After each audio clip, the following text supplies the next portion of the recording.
Welcome to Romancing the Dungeon, a softcore D&D podcast about 4 adventurers on the greatest quest of all, to find true love.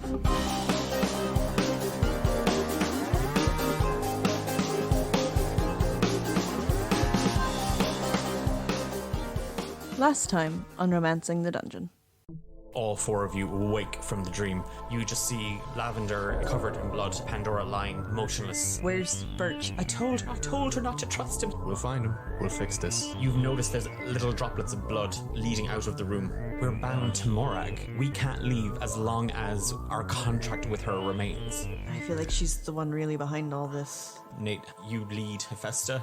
I push it open, I bow, and I say, after you. What if she's in there? The room is in pristine condition, except for a vanity desk. Birch took something. There in the dark via, you can clearly see Birch. Why were you burying this necklace? It's Morag's Hearthstone. Hearthstones are items, they're very, very powerful and rare magic items that night hags tend to possess. Birch is gone. And as this is kind of happening, Thea snatches the necklace from the palm of your hand, draw a dagger from her side, and just press the tip of it into the heart of the black stone. Are you lonely, miserable, or just plain horny? Well, you've taken the first steps to solving your problems.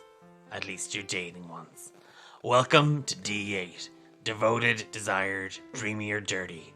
Dapper dates for dejected daters. My name is Roz Greypurse, founder, CEO, and love wizard. And I'm currently canvassing for votes in the upcoming city council elections in Tesrab. Roz Greypurse, a voice for the pathetic and lonely. So put one in my box. My name is Roz Greypurse, and I approve this message. To get started, please fill out the attached questionnaire. Question 16. What do you do in your free time?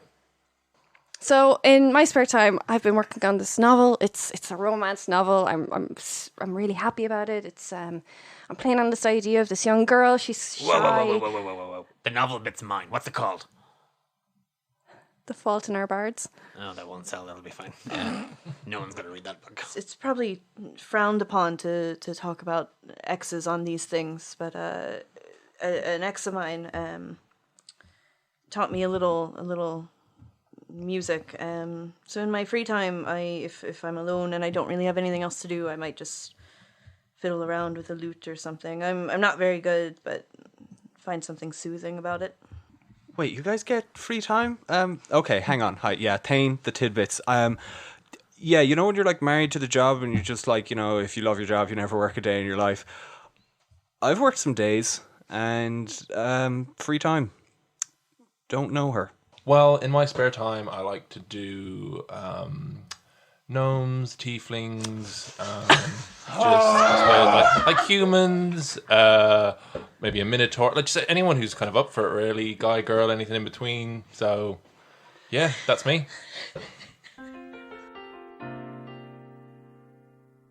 We begin with the 4 of you and Pandora and Lavender staring at this open passageway into undergrowth. There isn't a path, there's no cobblestones, there's nothing. This seems to be like it's just a tunnel that's been carved under the ground, leading into just darkness. And as you stare down into it, and Thane, you and Lavender and Pandora, kind of your eyes are kind of adjusting to the dark, but you can't see that for Hephaesta, Nate, and Fia, the tunnel seems to go on for quite some time, because even then, how far you can see with your dark vision, it's just darkness beyond it.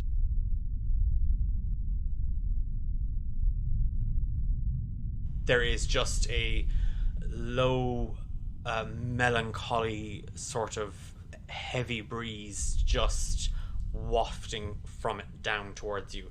And there is just this sticky, heavy, rotting smell sort of anchoring it down and sticking to all of you and kind of catching in your nose and catching at the edge of your tongue. And it's like hot garbage and rotting meat and sweat and just stagnant mud, all sort of fighting with each other to be as putrid as possible. This is not something that myself and Pandora are equipped for. I think we're. Just go and lock the doors and batten down the hatches. I think that would possibly for the best. I think we'd only be a nuisance. Do you have anything to help? I'm sorry. And she kind of looks at Pandora. Good luck. And she just gives you kind of like 2 little tiny thumbs up. I give kind of a weak one back towards Pandora. I give one back too, and I'm filled with determination.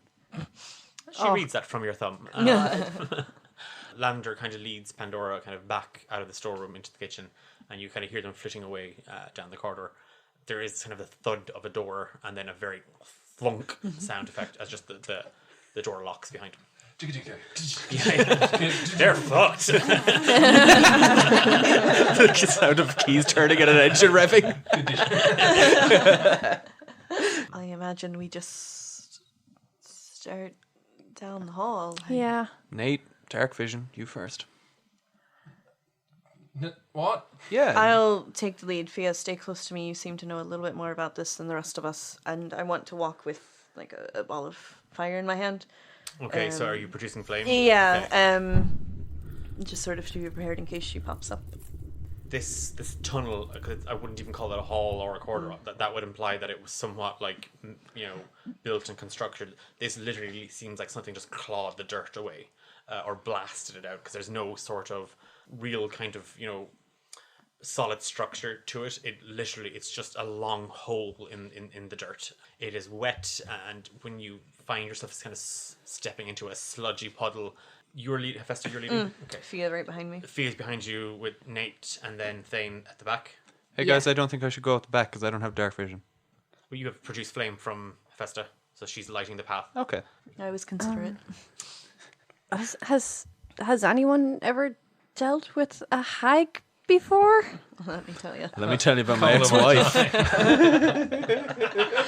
Hephaesta's very upset that they made the same joke at the same time. Everybody's elbow comes out. Let me tell you. Ball and chain. Just fucking Fia getting elbowed in the face. No, I have. I can't say I've fought one, but I know they're not to be trusted and they're quite tricksy, so just keep Do your... you want to give me a nature check? With advantage? Can I also see if I recall things about hags? Seeing as they're fiends, aren't they? They are, yeah, you can give me a check. 17. Your experience of hags is kind of a little bit more insular in that sense of you know of hags, there's a connection there somewhere, and you know that they are generally, it's not even mischievous. Fae are mischievous. Like there's usually a bit of a price to pay with a fae, and like they'll give you something, but it won't be the exact. There's always that little hidden terms and conditions at the bottom. A hag is self-serving. A hag is cruel and vicious. And even when they're being your best friend, even when they are leading you into something and they're giving you something, it's only for themselves. Yep. So while they may offer you everything, it's for their own benefit. Yep. A hag is never to be trusted. There's always another ulterior motive, and that motive is usually self-serving. 21. You've never come up against one, but you have spoken to other hunters or survivors, and even just read a few bits and pieces, and that all kind of points you into a couple of different things. Hags generally don't, while they may have a coven, a night hag tends to work alone. That doesn't mean she's not part of a coven, but they generally, for night hags, it's all about consuming a soul. And if they're working as a group, who gets that soul in the end? So where does that come from? So night hags generally tend to work solo, even when they might be a coven. Their lair never tends to be unguarded, that there's usually some form of trap, and hags usually possess a tool called a hag's eye, which is a crystal that effectively acts as like a security camera. It's usually hidden in the lair or on the way to the lair. Okay. And it gives the hag full vision of what's happening in her space, even when she's not there. While, you kind of assume night hag, it's some old crone type thing. They are not to be trifled with, or they're not to be underestimated. That an encounter with a hag is never something that one should just walk into blindly in a dark tunnel. That there is more to them. There's always more to them, and they will always try and find a way out. Yeah, as we're moving down the hall, I whisper that to everyone, put some emphasis on the hag eye to make sure everyone keeps an eye out for it. Festa, give me, since you're at the front, you Yeah. have, give me a perception check. 20 unnatural. Okay. You round a corner and immediately you kind of come to a stop and you just you hold a hand back to everybody else and you all just see the flame in front of Hephaesta's hand just kind of shrink back or diminish a little bit. Ooh. It's still emanating a little bit of light, but in front of you, you can clearly see about 20 feet ahead, there is an edge. Like it's just where there's darkness and then there's some weak light kind of flickering. It's whether it's a candle or a lantern, you can't tell. But you clearly see that the tunnel here is opening out. You've been walking for about 8 minutes, and this tunnel has kind of serpentined left and right. Up ahead, as you're peering into this space, he's told you to keep an eye out for a hag's eye, or what you can't see anything. It looks like a crystal ball from here. There's some kind of light up ahead, and the tunnel kind of stops. It kind of opens up a bit. Now that we know we might be being watched, I'm not really sure. I think we're just going to kind of have to continue with the thought that maybe she's already spotted us. What if just one of us goes down and she thinks there's only one person wandering down to find her? That's What a good if idea. she Okay, so immediately Thane, kills you? if you head up, Okay. this is your idea. Okay. Yeah. And then also as well, like you're kind of like I don't mean to go there, but like you're human. So like if you go up ahead, basically, she's gonna think that you're like real vulnerable. Obviously, you're a big strong man. So, but we know that. So you're okay. So off you go. Okay, team. I'll head up as the bait, but I don't have a way of letting you know that I've talked to her. Will I talk? I stop and listen, and like, how quiet is it? Like, could we hear a penny drop? All you can hear is just the odd drip of water from the roof, from the dirt. I won't even say roof, the dirt overhead. Just talk in that like loud, obnoxious way that you normally do. Yeah. Okay, look. There's no reasoning with her. There will be zero reason. Like, we can't even... Don't waste your breath. Oh, I'm talking about catching her off guard, though. There's no tricking her. There's no reasoning with her. There's no way we're getting out of this. We have to kill her. Or, Yeah. especially now without her... Hearthstone. Yeah, she can't run away from us. Yeah. If we corner her, and she will slaughter us all. I don't know if sending one person ahead... Would be enough. Oh, it's not one person to do an assassination job. I'm talking to make sure that she's distracted so that when you guys go forward... I don't think she she'll won't give be you the paying attention. opportunity to distract She's her. not gonna be that stupid. I don't know. Guys, I'm just wondering, why are we doing this? Like, I know it's kind of too late now. Yeah, no, we are in it. I mean... Well, we want to help Lavender. Oh, yeah. And No, you're right, yeah, I forgot that, yeah. even honestly- from our dream too. Yeah, I'm just a little Colin. pissed that bitch was messing with my head. Like, Yeah, that's true. I don't like people in this my is head. just flat out revenge at this point. Yeah. Okay. I mean, she did make it personal. Plus, In a we could help mean way. Colin too. Yeah, sure. Yeah, okay. Whatever. Off you go. Do the bait thing. All right, I'll talk really loudly when I meet her, and hopefully you guys hear it. I don't know, maybe follow along 5 minutes behind me, just to be safe. We'll probably just be around the corner. Yeah. The guy. Anyway, here I go, the guy without dark vision, Don't, down the dark tunnel please. on my own, Why Towards are the light. we- towards the light. Hey, Why are we? I'd like to point out that I didn't say there was light at the end. there is a light at the end of the tunnel. Why are the we? light? I don't Walk know. towards the light. Why are we killing Thane? Okay, so I still don't understand why you're we're giving yourself kind of a 5-minute timer. Yeah, to be ahead of them, and I'll have both my weapons. Well, I have my sword drawn Okay. and my crossbow ready to go, but not in my hand. Okay, whenever you're ready though, Let me know. I'll just hit the the Yeah. start button on this timer. Yeah. Are we you're all done though. I'm You've got prepared. your- you've got your- Thane is like checking his belts and like doing his thing. Okay, so the moment you step across the threshold into Morag's lair, Okay. I'm going to start the timer. Okay, Cool. and that's your 5 minutes. And after, I will give you your signal when your 5 minutes are up. Yeah. And what you do there and then is entirely up to you. Okay? So you're getting 5 minutes. That is it. You all kind of turn sideways just enough to kind of let Thane shimmy past you. And you get past everybody else, and you can see the description that Hephaesta had of the tunnel at the end. The opening up into this kind of space and the flickering of light. But the space ahead looks quite open. You can just make out the shapes kind of thing. Yeah, you can see there's an edge of a wall and stuff like that.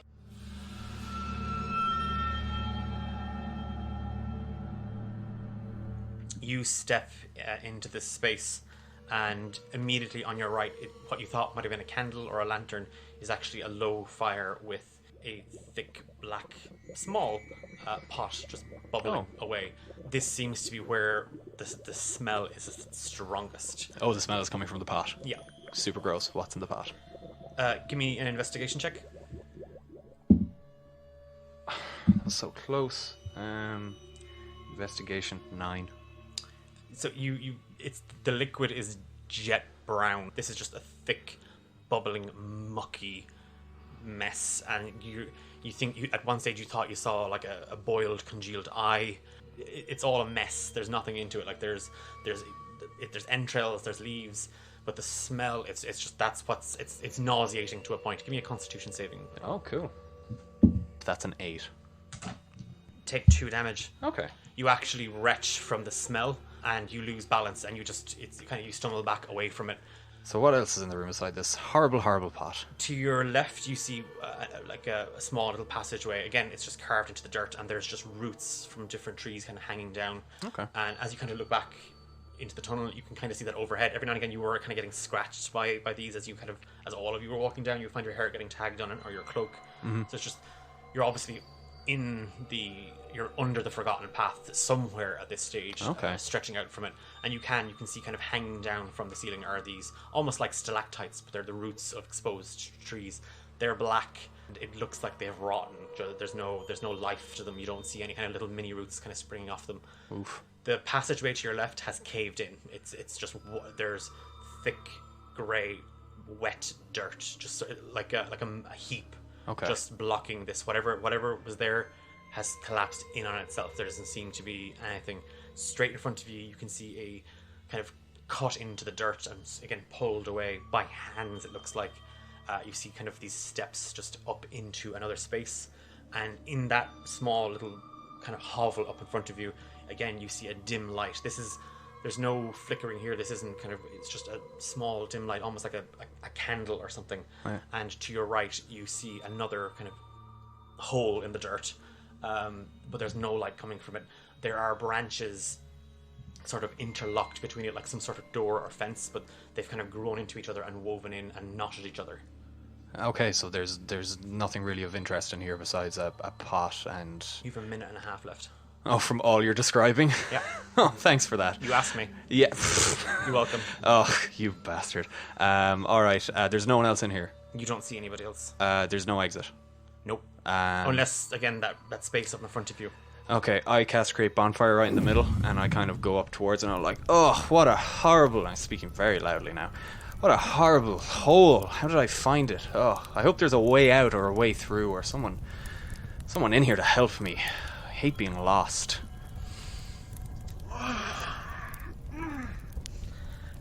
After a second or two, you just hear the sound of it's like skin is being stretched, like a band, kind of screeching, and bones clacking, just kind of popping as kind of the fluid just kind of clicks into place. Hello? I'll be with you in a moment, Thane. Are you okay back there? Do you need help? I was fine. I was preparing something for my visitors. And was it bones? Was it broken bones? Creaking around that corner down the steps, you just see this figure draped in shadow, dressed in this gorgeous, delicate green gown. It's the same one you saw Morag in the night before, or 2 nights before now, actually, as we've learned, as she kind of steps down. But her form is twisted. It's bent. It's gangly. It's not a natural shape. And the skin on her bones just hangs and droops. Her hair has kind of almost melted away from her head. Her jaw and her face is just kind of contorted, as if the bones have been sort of broken and stretched. And she appears, and you can see, again, it's black hair. You can see these blue eyes, and these eyes are just out of everything on her, like, she looks like rot has just personified, but these eyes are like ice. There's something about them that just sort of doesn't look like it fits with her. Thane, complete poker face. Not shocked. Doesn't care. Seen worse. Hey, Morag, I got lost down here. And again, speaking much louder, I didn't realize I'd find you down here.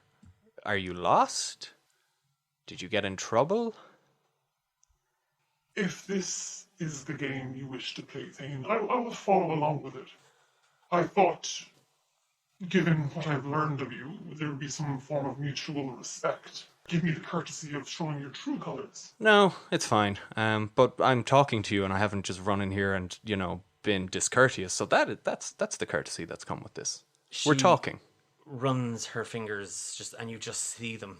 The nails are jagged, long, and broken in places. She scratches them into dirt. It's almost like she's kind of caressing this rotting soil, and she kind of just scratches a mark into it. I didn't think you'd come alone, and I hope you don't think I'm naive enough to assume that the others aren't with you. Who was it that set you up for this lavender Pandora? It wasn't Birch. No, it wasn't. Birch is dead. So, sorry about that. What consequence it'll be? I'll just replace him. Yeah, you don't have a jewellery boy anymore. That's a shame. I'll merely find myself some other face, right? You won't find more jewellery, at least. What do you mean, jewellery? There was a fire upstairs, and I don't think the insurance is going to cover it. Talk in riddles, or talk to me plainly. The way you mess with our heads, you're quite fond of plainness. Let's put that aside. Clearly, I've touched on some emotional wounds that big boys aren't able to handle. What exactly did you do with the jewellery? I didn't do anything. In fact, I don't remember. Having your heads messed with dreams. Oh, can I sit down? Do you have stew? Do you have food? Sure. Why don't I bring the others with me? The rest of you give me perception checks. Can we see into this room? Can we see? You We're you too all far you went away. behind the corner. No, you decided to go behind the corner. That's what was established. Yeah. They can probably hear it, though. Oh yes, that you can hear the conversation. That's not a thing. She's not. I'm using my she's theatre not pretending voice. that you're not there. Yeah, that's fine. 22. 13. 8.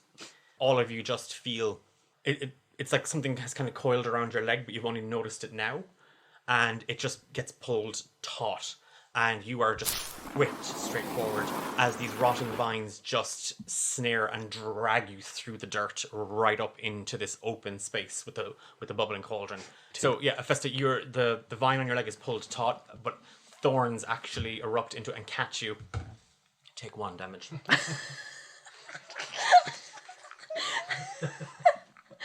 Nate and Fia, you're also dragged, but as you're pulled in, the vines snap. The three of you are pulled into this open part of Morag's lair, and you're kind of dragged to the entranceway where you see kind of Thane, sword in hand, staring down this haggard form of Morag. Again, wearing this gorgeous green dress, but she's just, it doesn't look like her. It's her, but it's not the form you know. And is Hephaesta kind of still beside it, or she pulled Hephaesta, up in front in that one more? You're all kind of in the entrance, but like Hephaesta's the only one that's still bound by the vines. Can I use my dagger to kind of help cut her free? Yeah. I keep eye contact with Morag, and I'm just like, so you're not in a talking mood? Yeah, that's 25. You had said you wanted to have a conversation. I figured invite everybody to the party. Yeah, it's a party. Oh, but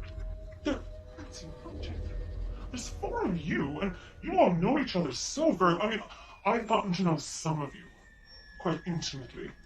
And each one of you, she just locks eyes on for a moment, and it's just a kind of a death stare, or a stare that goes beyond that, kind of into you. You should probably get to know some of my friends, right? The heap of dirt next to you shifts, and it just rocks back and forth, and it shakes itself off. Should I introduce you to Paddock? And you just see this huge mouth open, and a tongue just snake out. These bulbous, just huge, wet eyes blink, and there's just a...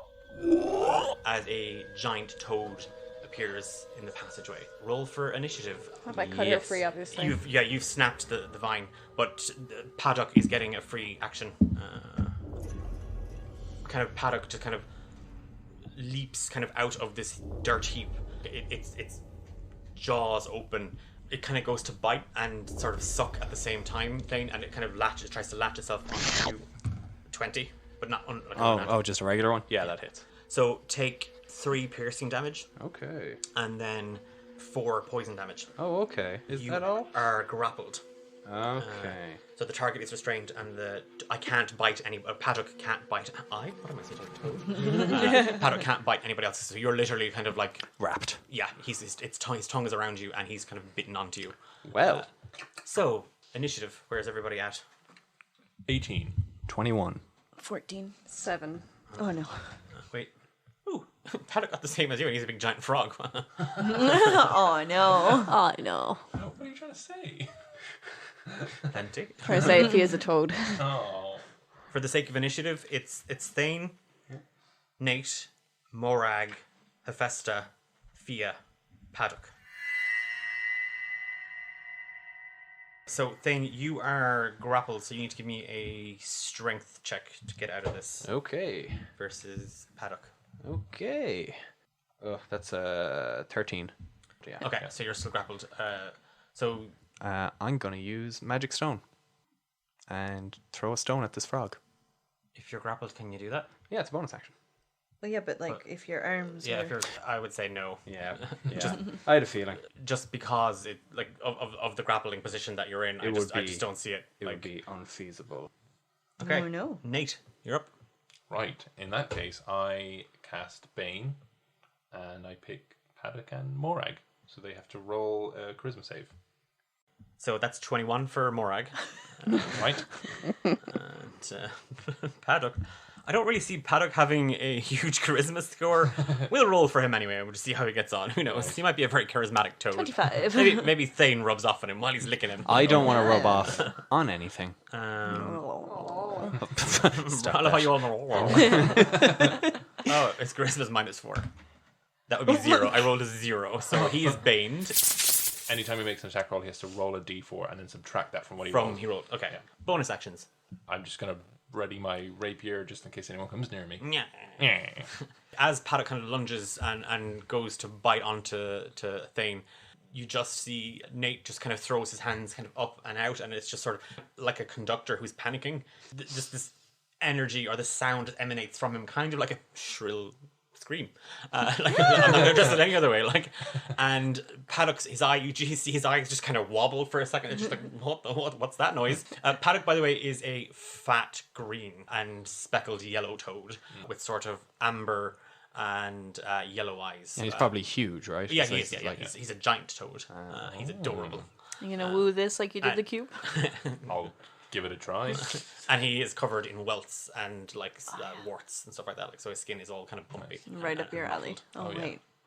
That was a self-burn. Yeah, you said Ooh, self-burns. Those are rare. The elusive self-burn. Yeah. Such a very interesting group. It's like a game of dominoes. If I just knock the right one, I think the rest of you will fall. And immediately, without breaking eye contact from Fia or Nate, she lifts her hand up, and you just see the skin just wobbles, and like sweat or water or damp just sort of drips off of it, and she just flicks her hand out with these long black nails, and you just see the air in front of her warp, and a darkness just emanates, like a beam of it just emanates from her hand. Thane, she casts Ray of Enfeeblement. 11. That is a miss. The spell just kind of as it hits you, it doesn't bounce off, but it doesn't hit. Yeah. It just the magic is just kind of brushed off. How That tough is- I am. Yeah, you're a toughie. Yeah. Hephaesta. Look, we know how this is going. Just shut up already. And I want to Eldritch Blast her. That's a 19. Okay, that'll hit. That is a 10. Will you roll the d6 for me as well while you're at it? No. 3. Okay. Seeing her just throw her hand out and attacking Thane, Hephaesta throws out her hands at the same time, and you just see in front of him just this thick black ball of smoke just erupts into blue fire, and it shoots across, and then the fire changes. The fire turns with flecks of green burning through it, and the fire almost seems to like rot or fade or drip away from it.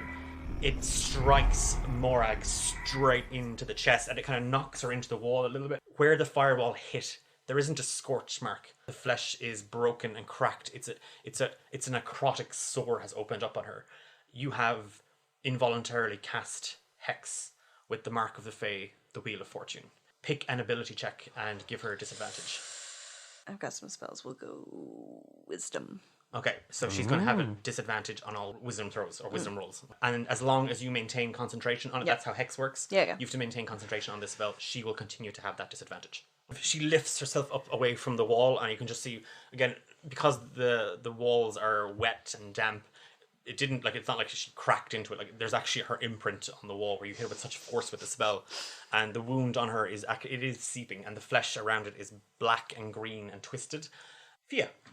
I'm going to try and help get this toad off of Thane, so I'm going to shoot an arrow at it. Okay. That is a 13. Yeah, it hits, so roll for damage. It is 9 damage it takes.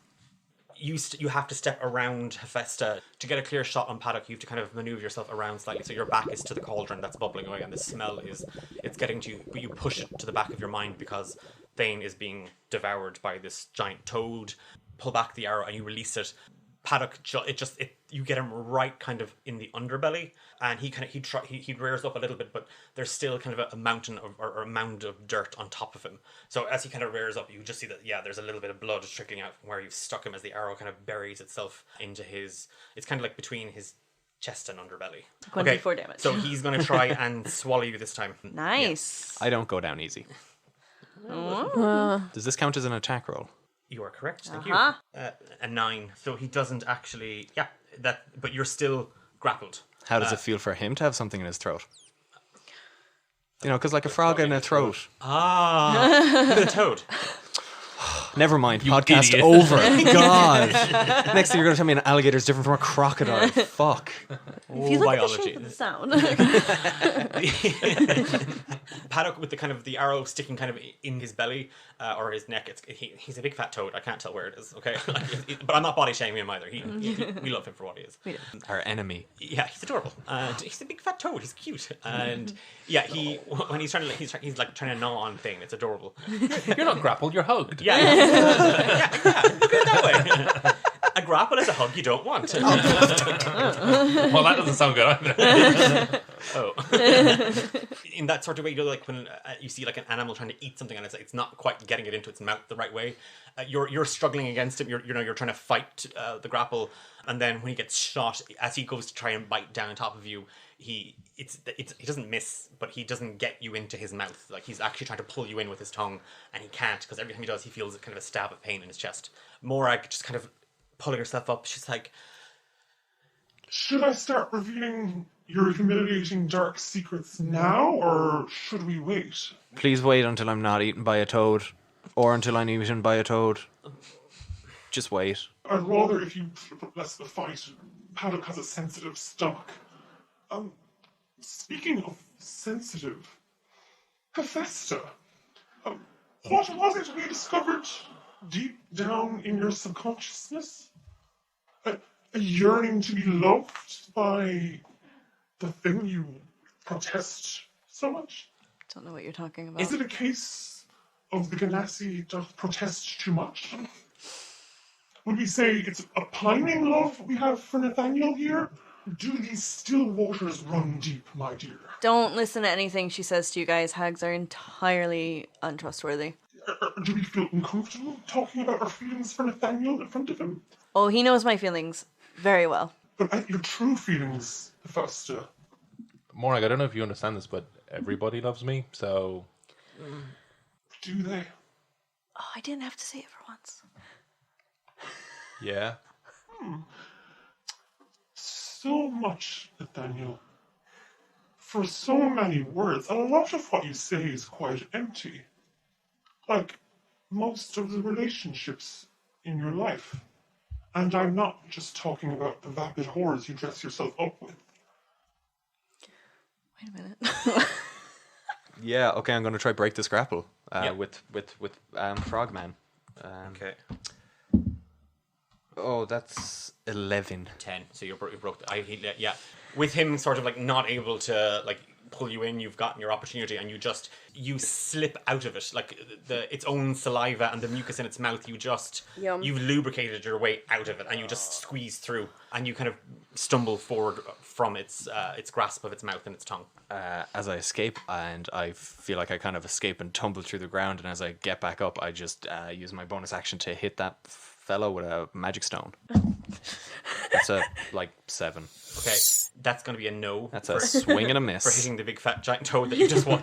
As you fall out of it, you just grab a lump of dirt from the ground and you throw it back, and it's just, you imbue it with magic, it hits the wall behind you, and it just, the clump of dirt just puffs. I'm going to use the rest of my movement to kind of move into the center of the room towards where the bonfire is, and You kind of scramble from your hands and feet up to a standing position, and you're now kind of shoulder to shoulder with Hephaesta, with kind of your Fia behind you, so you're kind of half blocking Fia's. yeah, I'll move out in front of them just a little to make myself the target with my crossbow and my sword in hand. Okay, Nate. I am going to attack the hag with my rapier. Give me an attacker roll. I will. Thank you for that attacker roll. Ooh. Is that a good attacker roll? It's a good attacker roll. That's a 24. Ooh. Whoa. I'm just going to be like, you shut your mouth. I like attacker. Okay. Not you. But like kind of you. But, yeah. The hag form of you. Yeah. I mean, I'm trying to stay mean for the fight. That is a 8 points of damage.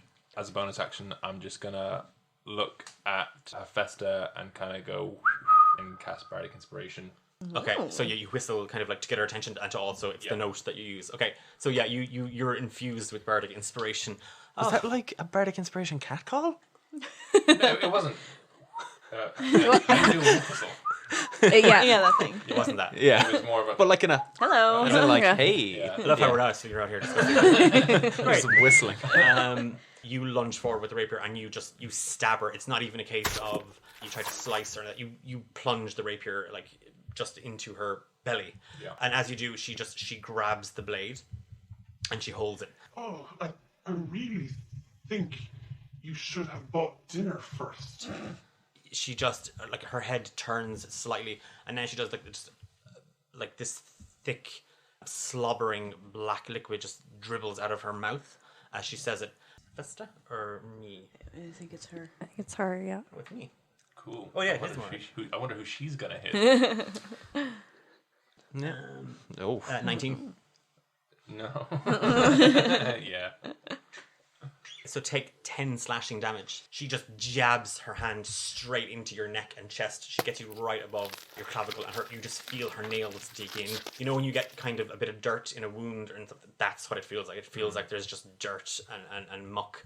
This is really entertaining. The fact that the four of you think you're going to make it out of here. Well, you will, in bits and pieces. Hephaesta. I want to cast Toll the Dead. Okay. So she has to make a wisdom saving throw. Which she does on She has disadvantage. disadvantage. Against your spell save DC. Yeah. That's 13.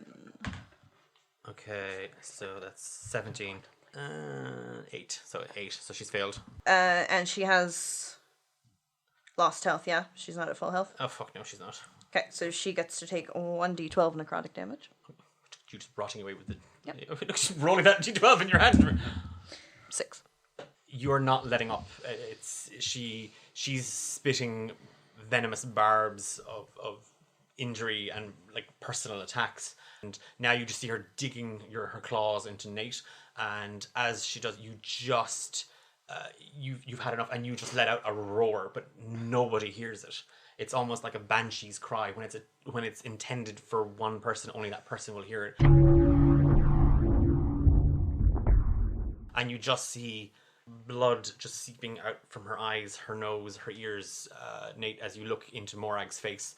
And her eye, like you can just see her trying to fight it off. Is she still stabbing Nate, or did she like stabbing? She stabbed you. She's Pull back. Yeah, can I just run up and kind of grab Nate and shove him back? I don't even mean like shove him across the room, but just like go for it. You just elbow give him me a behind strength me. check on it, just to. That would be an 8. Just give me a strength saving check, just to see if you like. That's you did. 17. Yeah, so you got to grab him out of the way. Like you rush up towards Nate, and literally as you do, you just feel kind of Hephaesta grabbing onto it, and instantly the hag just snatches right across your. Like she literally just scratches right into your face. Opportunity attack. That is 12.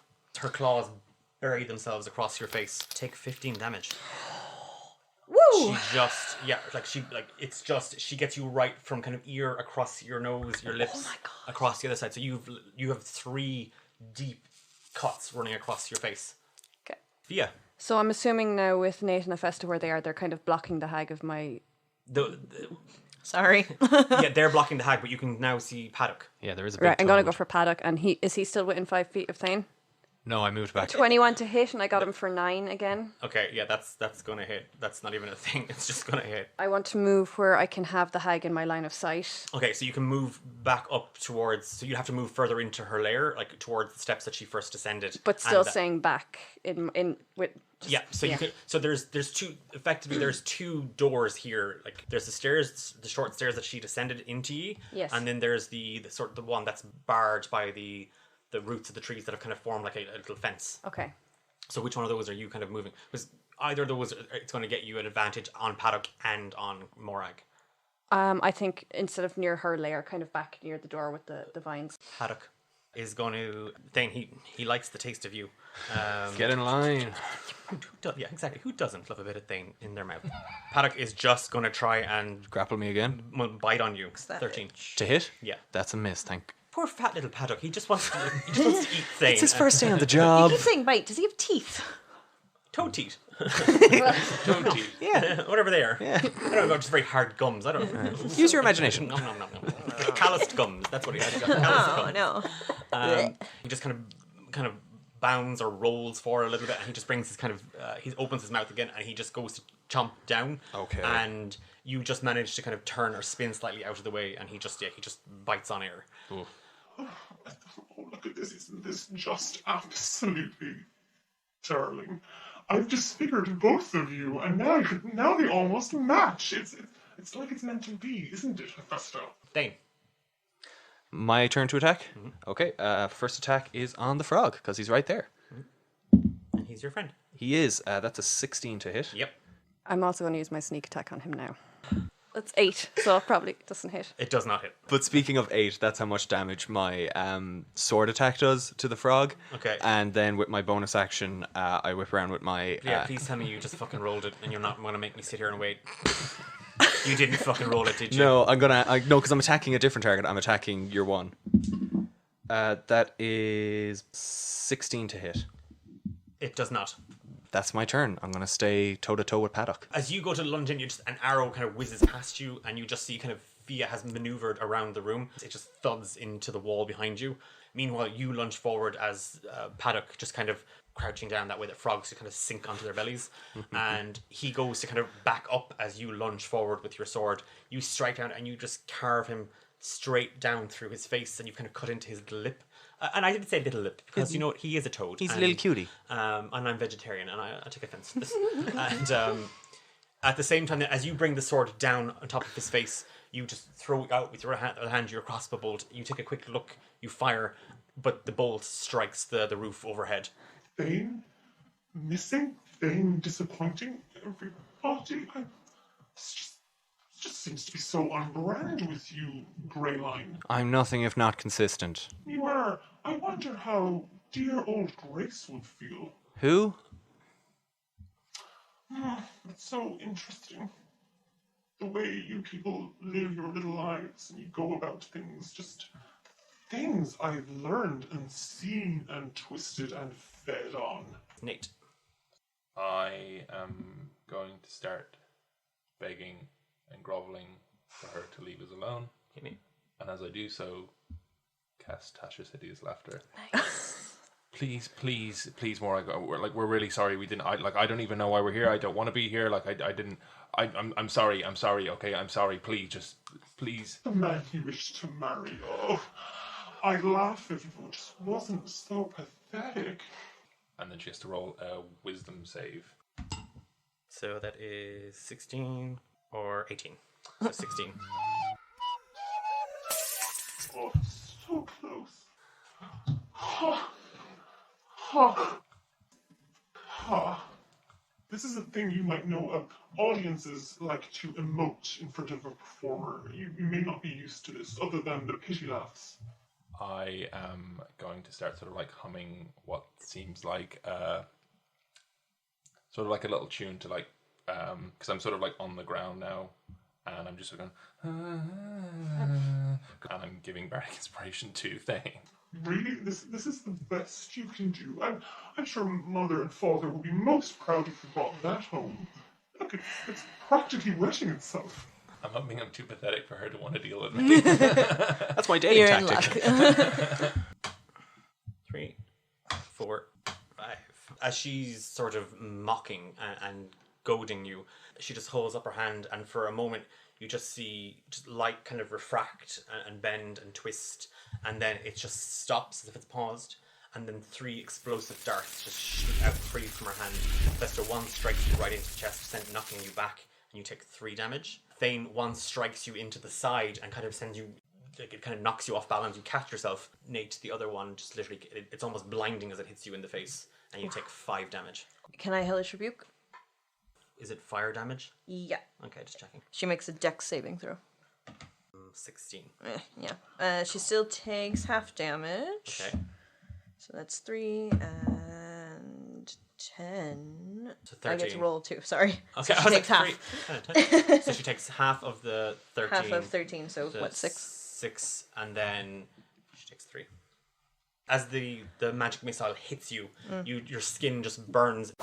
Nate, you feel the fire kind of just wisping off of Hephaesta. Her hand that she had kind of slashed into you, she's kind of, it catches fire in front of you, and she recoils as it blisters a little bit, and then she just kind of holds it out. It almost hurt Hephaesta. Close. I want to hit her with a poison spray. Okay. So that's a constitution saving throw. 11. She gets 1d12 damage. 5. So, is that, you rolled a 10, she gets 5, or you rolled 5? No, she gets 5. From your hand, that the hellish rebuke, the flames that had erupted from it, you just lift it up into her face, and just like a pillow of smoke just erupts in front of her, and it's this kind of violet and green and black blows into her face. Part of her just kind of melts or blisters a little bit as the poison hits her, and then it's gone, and it just dissipates around her. Can I just start shoving at Nate again and just say, like, get back, like, just get away, Yeah, give me a strength and check. then move back myself as well. Okay. That's a natural 1. Okay. Can I use that other thing? Yes. Yes. You can. The mark of the Fae, the Wheel of Fortune, you roll a wisdom saving throw. That's a 16. Do I add my... No, I think you can, yeah. So you can add your modifier. Higher than 16. Okay, great. That's enough. So 17. 16, it's enough. As you go to grab Nate and move out of the way, it's almost like kind of a feeling kind of rises up in you, and you feel your feet kind of giving way. And as you kind of go to grab onto Nate, you kind of find yourself losing balance. It's almost kind of happening in some sort of almost slow motion for you. And then just as that's about to happen, it just stops. You haven't fallen, you haven't pulled Nate down, but the luck has to go somewhere else. Pick a friendly target.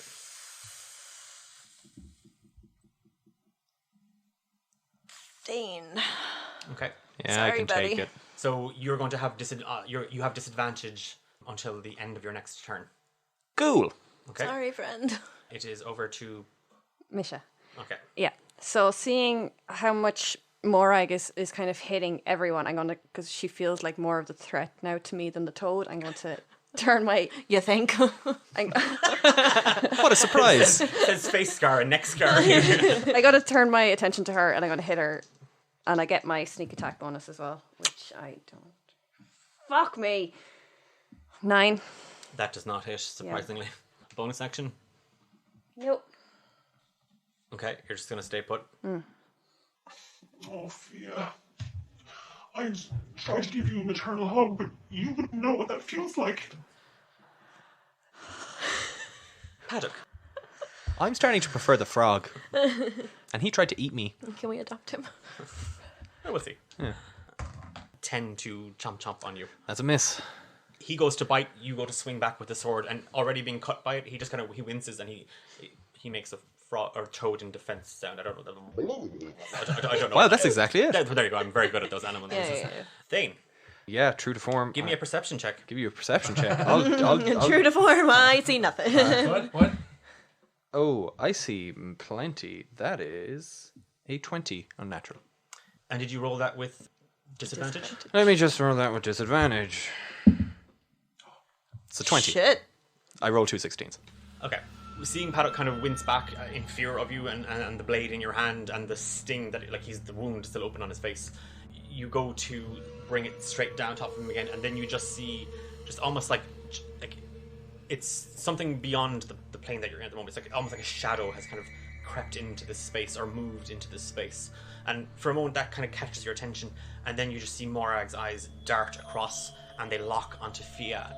Is this the one that we all care about? If I was to ask you who would you save from a burning building first, I think we'd all pick innocent little Fia. She's gone. And you just see Fia just disappear.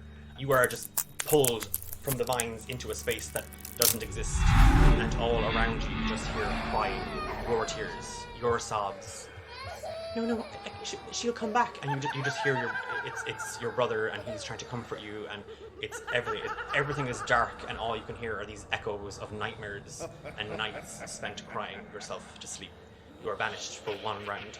Oh shit. It is your action. I'm going to attack the frog with my disadvantaged sword attack. That is a miss. Okay. And I'm going to use my bonus action to attack him and probably miss also. An 11 probably doesn't cut the cheese. Or the frog. I think it does not. Oh, actually it does. Yeah. That's 9 damage from my crossbow. Pew!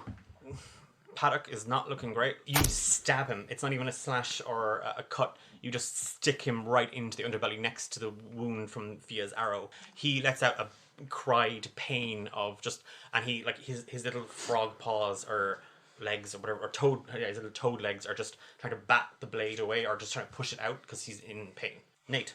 Morag, please. I'll say it again, please. I'm sorry. We're sorry. Okay, we'll leave you alone. We won't tell anyone about this place. We'll go. You have your other sprites. That's fine. We'll leave them alone. They're up there. They're in the bar. I swear. I promise.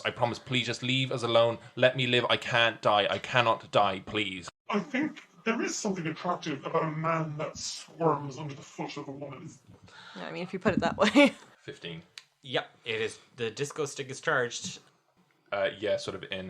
So it's a 10-foot radius, so 10 feet behind it. Just kind of as you're groveling, it's just kind of, you're just reaching back for the staff kind of draped across your back. She's goading Hephaesta, even though it's you begging, she's kind of laughing in your face. And then straight away there's just this gold and silver and white glitter fills the space. She has to do a wisdom. She does, yeah. Or be blinded. And I have disadvantage on that. Wisdom 80,000. was a I got good 80,000 on that roll. So she is blind and covered in glitter, so she can't turn invisible either. Yes. At the exact same moment, you just see something. You can see it. There's a figure coated in glitter making its way around the room. It's not flying. It's almost like it's dragging itself. It hasn't said anything, but there's just this little sparkly How thing. is it sprite-sized? Yeah. It is Fucking told you to find the body. Oh no. Morag. She's just gonna claw. Like that would be my instant reaction. Is I'm blind. I'm gonna claw at stuff to see what's in front of you. So she's gonna try and claw at your face. Me face. I'm not one that Nate and Hephaesta, you both have attacks of opportunity on her. Just blast that bitch. Yeah, we'll just do a regular. Actually, you know what? I have it. I can use it as a quarterstaff. You can. I will use it two-handed, so that way it's a D10 damage. Oh. And just give her a little bash with my disco stick. Yeah. And I have advantage. You do. I'm very happy now. Plus 5. So 24. It's a 21 with I was like 21 fucking damage. 6 damage. Oh, okay, that's alright. And 10 damage from it. Oh. Done. So she just brings her hands out and she's screaming a bloody, just furious. It's not a personal jab. It's not dredging up a horrible memory. It's just primal. And she just digs her claws into the roof and to the wall, and they just scratches, and you actually hear some of the nails break as she does it. At the same time, both of you just see Nate takes the quarterstaff and just bashes her right into the face with it. Hephaesta just places a hand towards her belly, and again, Eldritch blasts her straight into the gut. She stumbles backwards, kind of falling a little bit into the lair, and she's just kind of holding herself and just trying to... She's kind of got both hands are now free from the wall on the roof, and she's one hand up, kind of covering her eye, trying to wipe the glitter away, and the other one's just swiping at everything kind of in front of her. I just want to blast her again. Just If it ain't broke. throwing things at her. Yeah, that's a 22, and that is 3 whole damage. Shut up! Like, I'm over this. I'm done with this. Just die. It's not it's a cackle and a cry. Like she cannot find it's like, you know, when you're pissed off and you're also really upset and you cannot get words. She's just making guttural sounds from her throat that are half a scream, half a wail, and it's just buried in fury. Bonus action. No, I just want to hold my ground ready to blast again. It is over to, well, you're gone, Thea, so it is just more anguish and torment. Yeah, I'm in there, and I'm trying to just desperately dig my way out. I've got my daggers out, and I'm like just clawing at the wall, trying to get away from these voices that I hear. You start to see everything kind of fade, like light kind of starts to emanate throughout, like this. You're just flung into this other dimension. As light kind of begins to fall around it, you start to see and again, when I say light, it's that dim light of the lair. It's starting to come into focus, and you can just see the sparkle of glitter in the air around you, and you can see Hephaesta just firing off at an eldritch blast. You can see Paddock and Thane locked in combat. Seeing this, I'm totally focusing on just my friends in front of me, and I'm just trying to not pay attention to all these voices and crying and everything I hear. Hear a voice in the back of your head. It's your father's voice. She left because you are useless, and you are pulled out of that space. Give me a wisdom saving throw. 14. It's that word that he said that once to you as a child, and it's stuck with you. But here and now, watching your friends struggle to fight, to hold on, to defeat this, to do something right, it can wait, or it can go away. It can get fucked. You just it's not even pushing it down, you don't need it. This is baggage. This is not your shit. That was his fucking problem back then. Fuck it. You just see kind of exactly where she stood. There's just this warping of energy around it, and Fia just appears, and you can just see streams of tears down her face. But she's gripping her bow, and her knuckles are white. Paddock is reluctantly going to try and chomp. Hey, maybe don't do it, man. Maybe don't. Oh, he's happy he's doing it this time. That would be a 20, but unnatural 20. Is he still baned? Good point. It's not going to make a difference. That but is 17. yeah, it still hits. Okay, Yeah. that's 12 damage. That's nothing. As he just you just see him open his mouth, and you all just hear this kind of, and there's blood, there's mucus, there's spit, there's bile all in his mouth. It's kind of, and his tongue is soaked in it, and he just lunges at you, and his jaws lock onto you tight, crushing you. So 3 poison damage. 3 poison damage. That's fine. You're grappled again. All right, I'm going to try break this grapple. Oh, yeah, that's an 18. Okay, but I've got Bane. That's a 3, so fuck it. No, I'll Bane him just to see what happens. That's a -1. Yeah, his tongue is very slippery and very wet, and he cannot hold on to you. You actually, this time as you pull yourself free, he's doing it because he's to protect his master, and it's what he's been told and commanded to do. But you just pull yourself free as his jaws, the bite is weak. I do the same thing again. I grab whatever clay and dirt and rocks I can as I get up, and I look at him, and before I do this, I'm like, you have one chance to get out of here. I know you can probably understand me because you're a weird massive magic frog. This is your one chance. His head kind of cocks to the right slightly as you're saying stuff to him. I get what you're trying to do, but he doesn't. Yeah, he doesn't speak. Yeah. Thing. Oh, you clearly don't speak the language. Neither do the rest of us, to be fair. I'm going to add... Oh, that's 13. 13 will hit. Hit him, yeah. Yeah. And that is 6 damage as I pelt a stone off him. This time, it's as you dig your hands into the dirt. It's not a clod of earth you get this time. It's actually a sharp piece of flint. You grab it, you hold it up in your hand, you look him in the eye, and you're like, you had a chance, and it just flies. You don't even throw it; it just flies from your hand. You all just see this piece of flint strike Paddock in his right eye, and it just bursts. You all just see Paddock just slump to the ground dead. Just this sort of...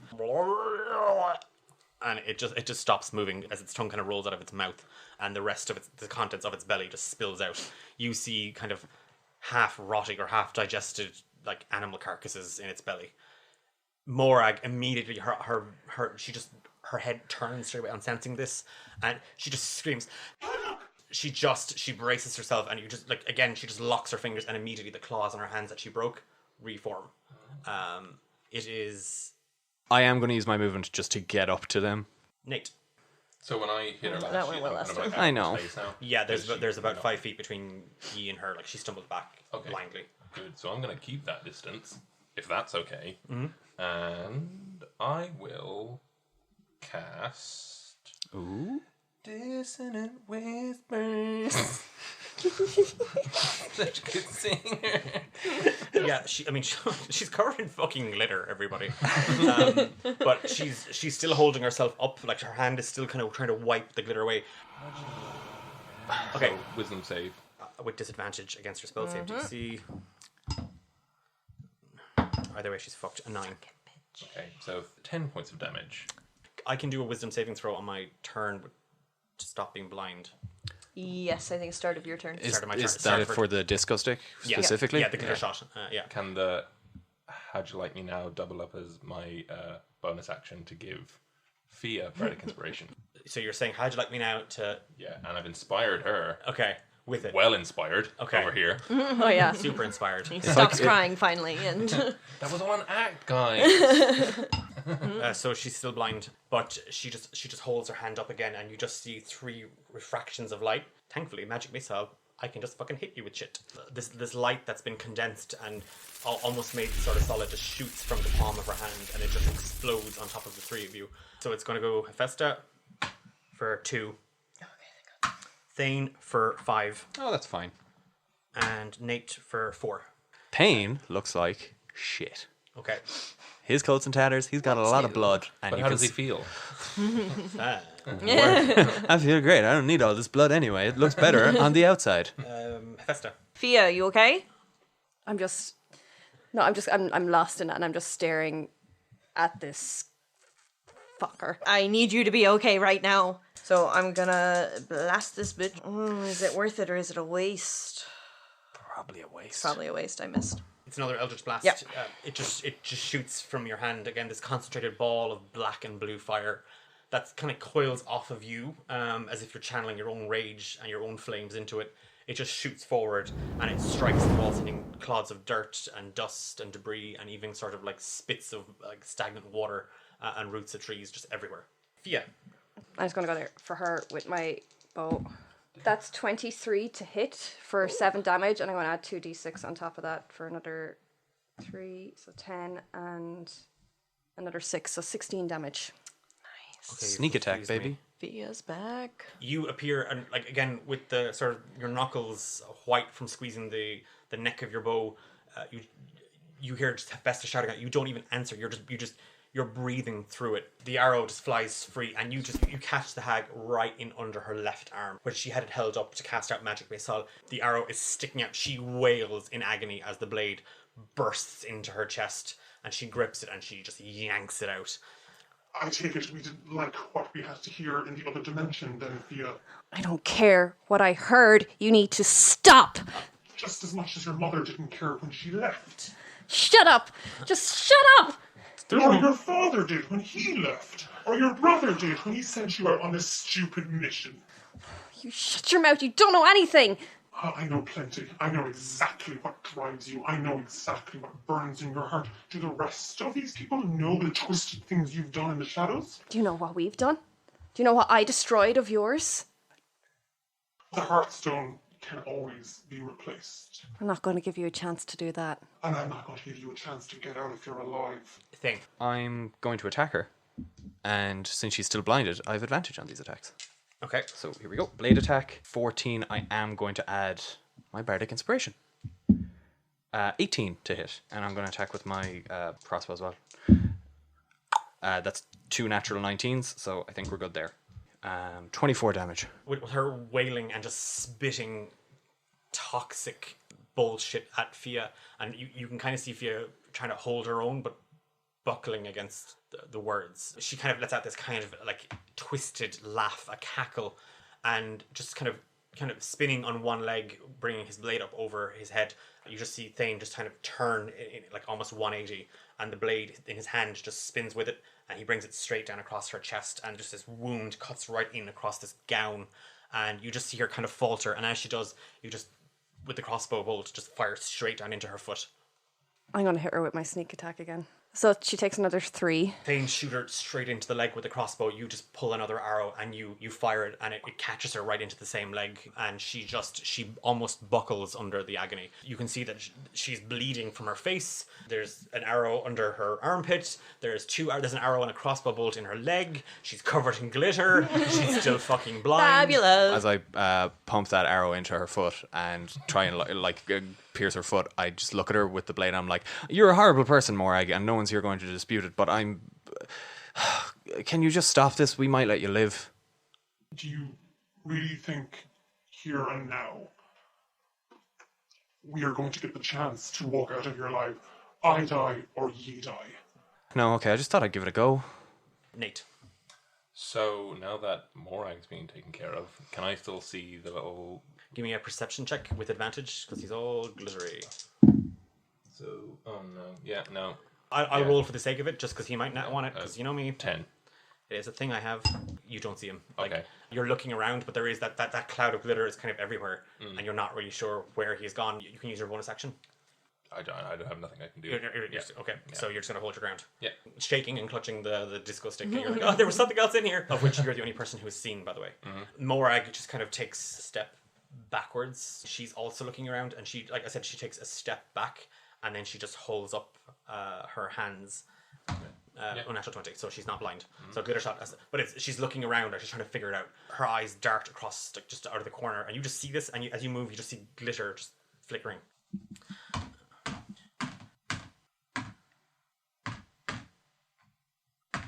Oh God, someone's gonna die. You just see her eyes just go kind of darker, like that blueness, like this black, almost like ink fills her eyes. Like this is a night hag knows this shit, and she just starts whispering an almost cantation.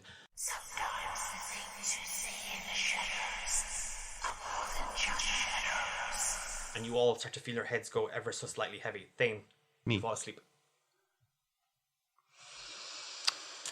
How much HP have you left? Does that, quick question, that didn't count as an attack roll? No, she just cast sleep I on just us. cast sleep. I didn't. Yeah, you're gonna 9. Okay, so how much health? 9. Okay, you are out. You all kind of feel this magical energy just kind of whispering in your ears. You find yourself trying to fight it, and Nate and Fia, it's just like white noise in your ears as this charm just doesn't work, and you kind of shake it off. At the same time, you both just see Hephaesta and Thane falling asleep there in front of you and just losing consciousness there and then. Damn it. I want to give killing blow on this bitch. Let's see, I've got the girl with, well, mother and father issues. Oh, is this a common thing with elves or bastard elves? Like parental problems? Should we deal with this now, or do I kill these two first and then deal with you? With them unconscious, she's batting the distance between her. She's now kind of moving her movement speed to move back towards the alcove that she first descended from. So she's moving kind of a little bit closer to you, but she's not moving within range. She's kind of keeping her back to the wall. You just need to stop everything you're doing. Stop messing with people. Stop hurting people. Oh, where's the fun in that? And is it not a bit hypocritical, Fia, coming from you? Shut up. The girl who falls in love from the shadows. Just The shut girl who up. hasn't got the ability to declare how her heart truly feels. Stop it. Have we told Nate?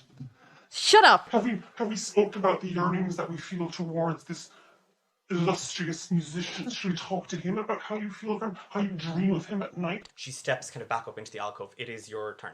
Okay, I'm going to go over for my rapier. I'm gonna add. No, it's not actually gonna do anything. Yeah, I don't hit her. With a flurry of just like screams and just shut up, shut up, shut up. Fia lunges at Morag, just slashing with her rapier. You hit everything but her. You scratch it into the wall, into the ground, and occasionally you kind of catch yourself looking over at Nate and just kind of looking away and kind of try to focus on her. With my rapier in one hand, it's because I have 2-weapon fighting. I'm taking out my dagger and I'm going to try and get her with that as well. Yeah, I know I'm going to use it on this. We have to also talk about this weird thing as well. 12. To hit? Yeah. No. You kind of lunge at her with the dagger, like when you kind of slash with the rapier and it misses, you just immediately reach into your side satchel, grab a dagger, and you just lunge straight at it, like bring it kind of down on top of her, and she takes a kind of a step back away, up into the alcove, away from you. Nate. Now you see the glitter moving behind her. Behind her? Yeah. She can see me now. Yeah. Okay. I cast Mage Hand, and I go to pick up the little glittery Thing with Okay. Mage Hand. Give me a strength. So with mage, like, it'll be kind of it'll be your, I would say your strength with that mage hand. Yeah. 7. I think I'm actually there's a 8. Oh, thank God. So he's -4 on his, or it is -4 on his strength. Whatever it may be. Whatever that glittering thing is, that's kind of hobbling towards her. You just kind of cast out your hand, and just from it, like this kind of ghostly mirage just kind of emanates from, like, open, and it goes to kind of clench across this glittery form that you see, kind of like half standing, half like feeble, like as you go to grab it, it just kind of swats the hand away. Bonus action. There's nothing I can do. Okay.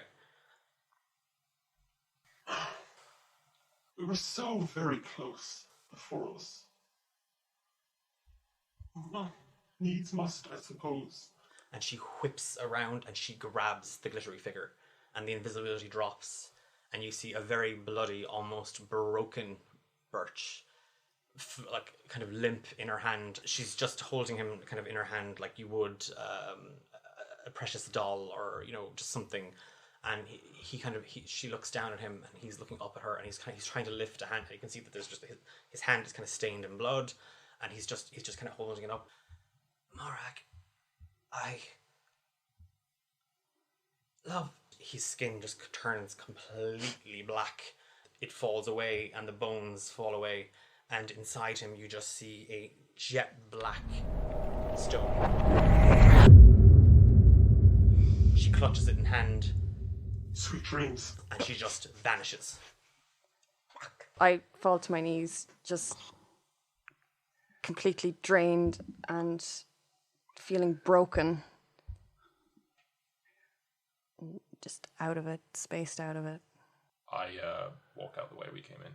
So you just head back down the tunnel. Hephaesta and Thane, with her gone after a few minutes, the effects of the sleep spell wear off, and the two of you just kind of come to attention. What the fuck?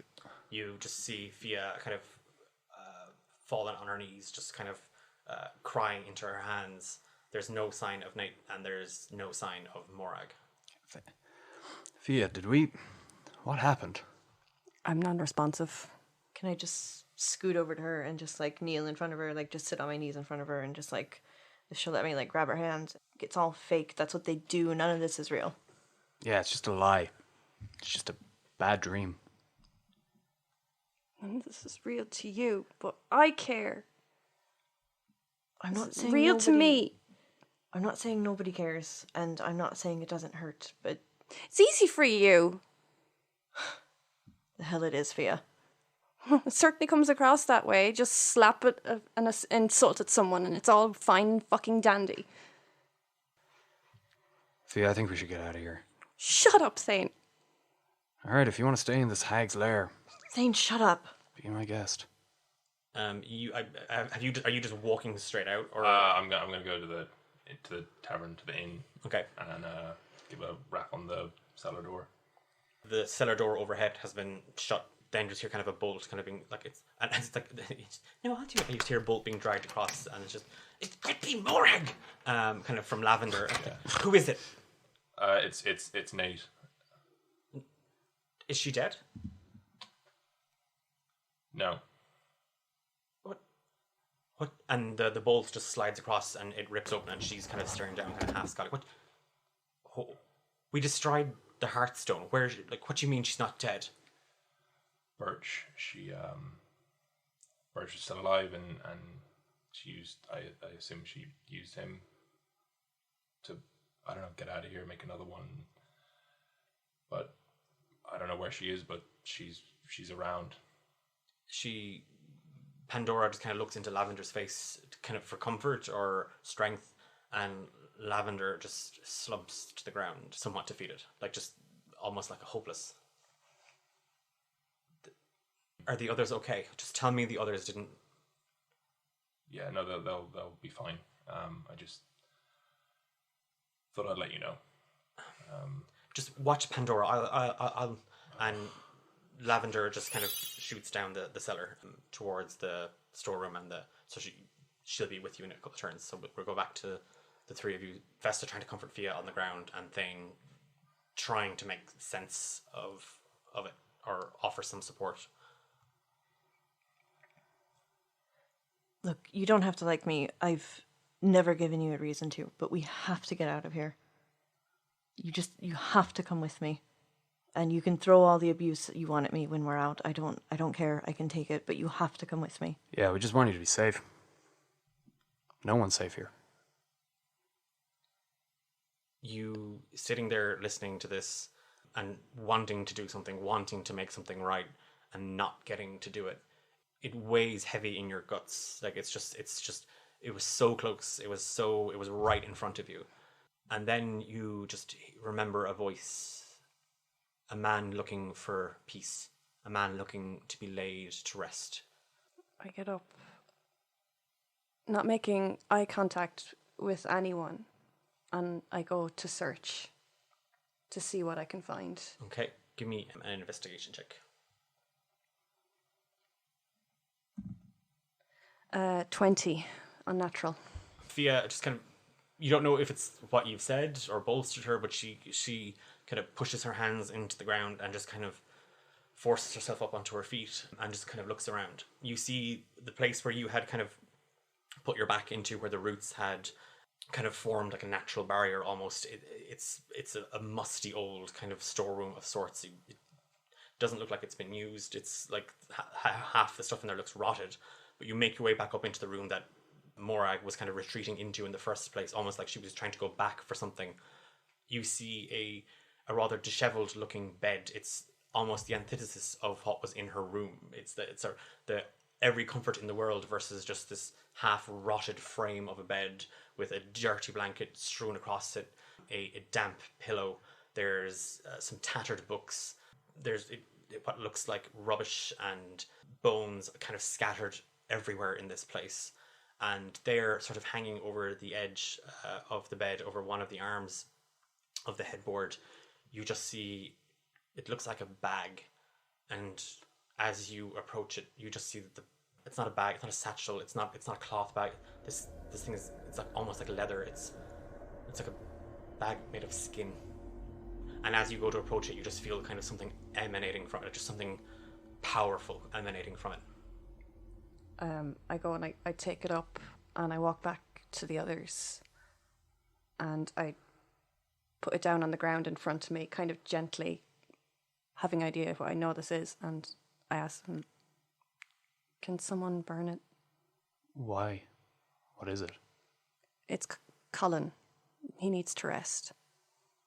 I just say, yeah, of course, and I grab it and just produce flame. And, Okay. like in both hands. And... So Fia, you ask her why she wants to burn it, and she just says the name Colin, and it doesn't ring a bell straight away. And then you remember the dream, and the man in it that begged you to lay him to rest. You just see kind of in her hands as there's kind of a light kind of flickering down the tunnel towards you, and just you recognize it as the kind of the glow from Lavender's wings and the energy around her.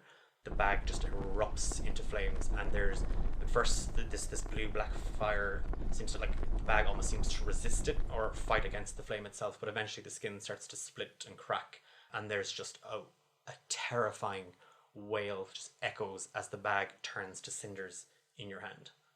At that moment, it feels as if an energy has been released. There is sort of all the heaviness that was in this room. I mean, the smell is still there, and the damp and the heat is all still there, but something has changed. It feels like something has been let go, as if a little bit of the darkness, a little bit of the torment, a little bit of the pain and the angst has just been washed away. At least we did something good today. Nice job for you. Where is it? And like Lavender just kind of flits in. She looks at the three of you, and she's just flitting around. Like, where is it? And kind of with you having burned it, she kind of flits right past you. And she goes into the room, and you just the sound of crashing and things being torn around. Did she? Please don't tell me she took it. She did. She didn't take the bag. The bag?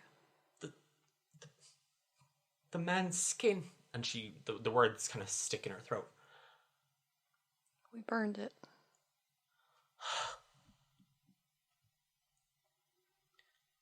Thank you. We're free. That was it? What? I made that bag.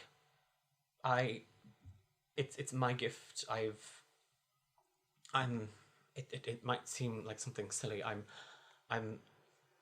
Morag needed my assistance. I channeled some of my magic into it. I didn't know its purpose. That's a lie. I knew. I knew what we wove into the bag. I felt his sadness for so long, and now that poor man can rest. I've caused so much hurt, and I've tried to do right. I've tried to protect Pandora, I promise you. I would have stopped her if I could, but she had Birch, and I had nobody, and Pandora was too kind, too gentle, she would only have taken it out on her. This wasn't just a bag she hoarded a soul in. This allowed her to keep the worst feelings of a person, and she thrived on them. It didn't just entertain her, it fed her. She sustained herself with the torment of others. And now that's over. Now we can be free. Pandora and I, you did that. It wasn't Birch, it wasn't Morak. We didn't. You saved us. You've given us something we haven't known for a long time, and that is freedom. What will you do with it? You have to earn it now. You helped a bad person. We've all done bad things, Thane. All of us here have, but, you have to earn it back. You can't just walk out happy with it, that things have changed around for you. When you do bad things, you owe a debt to the world. You owe a debt to all the people you've affected with your bad work. She kind of hangs her head as you're saying this, she's not being defensive. She's just, it's hard to hear a truth, and she looks up, and there are tears in her eyes. I will do what I can. I know you are trying to get into Tesseract. I can help. I can in some small way. I can use what silly little magic I have. I can give you all a chance to look like somebody else. I can craft you the greatest disguise. It's only, and it's not. I know that doesn't make up for this man and the things that were done to him, and all the others that came by and left or didn't leave sometimes. I know that, but it's a start, and I've got to do something. It's a start. She sort of kind of bobs up in the air a little bit, like her strength in her flying is, and then can we burn this place? I thought you would never ask. And she kind of flits out of the tunnel, kind of back up towards the storeroom. Is there anything else any of the rest of you want to do in this space? Set the bedroom on fire. Okay, so you're just going around lighting stuff. Oh yeah. The flame. I'm going to walk out, but as I do, still keeping my head down and not making eye contact, I grab Hephaesta's hand and just give it a squeeze, and then I walk on. I'm just gonna follow her out. Okay. Fia kind of leads Hephaesta out by the hand and just kind of, with that kind of gentle squeeze, just kind of leads her away as Thane dips kind of a torch into the... he just creates bonfire. Yeah. And it just... Don't be stupid now. Engulfed. Yeah. And as that catches fire, you move back into the main space, and you now set fire to the branches that are blocking that space, that other room. And after a short, you can all hear it. Smoke starts to fill the space. You just kind of, with the carcass of Paddock lying there, you go to leave, and as you turn back to look at it, they're kind of hidden in the roots in the ceiling. You just see an orb and an eye blink, and it closes.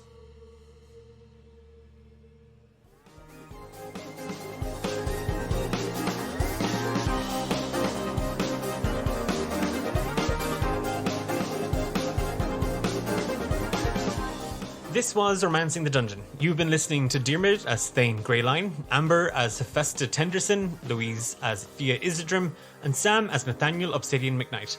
Special thanks to Martin Ryan for our theme tune, Love Chords. I'm Declan, and I've been your Dungeon Master. If you like what you heard and want to know more about the show and the world of Romancing the Dungeon, check us out on social media at D8 Dungeon.